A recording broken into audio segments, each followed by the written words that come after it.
চোখ ও জীবনের হেফাজত। আখিরাতে আল্লাহ তাআলা বান্দাকে বলবেন, তুমি জাহান্নামকে ভয় করছ, খুব ভালো, আমি তোমাকে জাহান্নাম এবং তার আযাব থেকে মুক্তি দেব।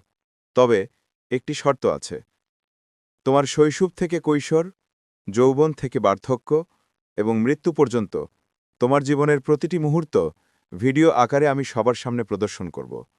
এর দর্শক হবে তোমার পিতামাতা, তোমার ভাইবোন, তোমার সন্তান সন্ততি, তোমার বন্ধুবান্ধব, তোমার শিক্ষকবৃন্দ, তোমার পরিচিত মানুষ, সবাই। এ ভিডিওতে তোমার জীবনের প্রতিটি কাজ, প্রতিটি আচরণ, প্রতিটি অবস্থা তুলে ধরা হবে। যদি তুমি এভাবে রাজি হও, তাহলে তোমাকে মুক্তি দেওয়া হবে জাহান্নামের আযাব থেকে। ডাক্তার সাহেব রহমতুল্লাহি আলাহি বলতেন, একদিন এমন সময় আসবে, মানুষ জাহান্নামের আযাবকে বরং বরকত মনে করবে, কিন্তু নিজের জীবনের চলচ্চিত্র পরিচিতজনদের সামনে প্রকাশিত হওয়াকে কখনোই মেনে নেবে না। তাহলে চিন্তা করো, যদি পিতামাতা, বন্ধুবান্ধব, আত্মীয়-স্বজনের সামনে তোমার জীবনের ভিডিও প্রকাশিত হওয়া সহ্য করা না যায়, তবে আল্লাহ তাআলার সামনে প্রকাশিত হওয়ার কথা কিভাবে সহ্য করবে? মন শান্ত হওয়া এবং নিয়ন্ত্রণ। হযরত থানবী রহমতুল্লাহি আলাহি বলতেন, আধ্যাত্মিকতার একটি বিশাল স্তম্ভ হল জান্নাতের প্রতি মনোযোগী হওয়া। যদি মনে রাখা যায়, আমার জীবনের প্রতিটি কাজ আল্লাহ তাআলা ভিডিও আকারে দেখাবেন, তাহলে আমি কোনো কুপ্রবৃত্তির কাজে জড়াব না।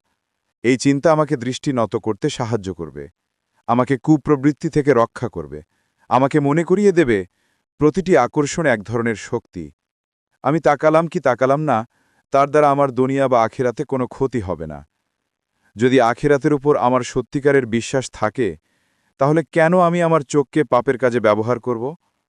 যে বান্দা আল্লাহর ভয়ে নিজের নফসকে নিয়ন্ত্রণ করে, আল্লাহ তাআলা তাকে বরকত প্রদান করেন।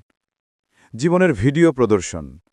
হযরত ডাক্তার সাহেব রহমতুল্লাহি আলাহি বলতেন, এক মুহূর্ত চিন্তা করো, যদি আখিরাতে আল্লাহ তাআলা আমাদের জীবনের প্রতিটি কাজ ভিডিও আকারে সকলের সামনে প্রদর্শন করেন, তাহলে আমাদের অবস্থা কেমন হবে? চোখ আল্লাহর বিরাট নেয়ামত। চোখ আল্লাহর এক মহামূল্যবান মেশিন। এটি এমন এক নেয়ামত যার হিসাব মানুষ কোনোদিনও করতে পারবে না।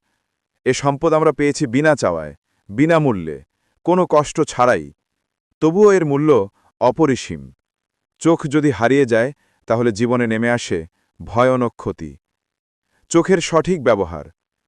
আল্লাহ তাআলা বলেন, যদি তোমরা চোখকে সঠিক ও বৈধভাবে ব্যবহার করো, আমি তোমাদের পুরস্কার দেব।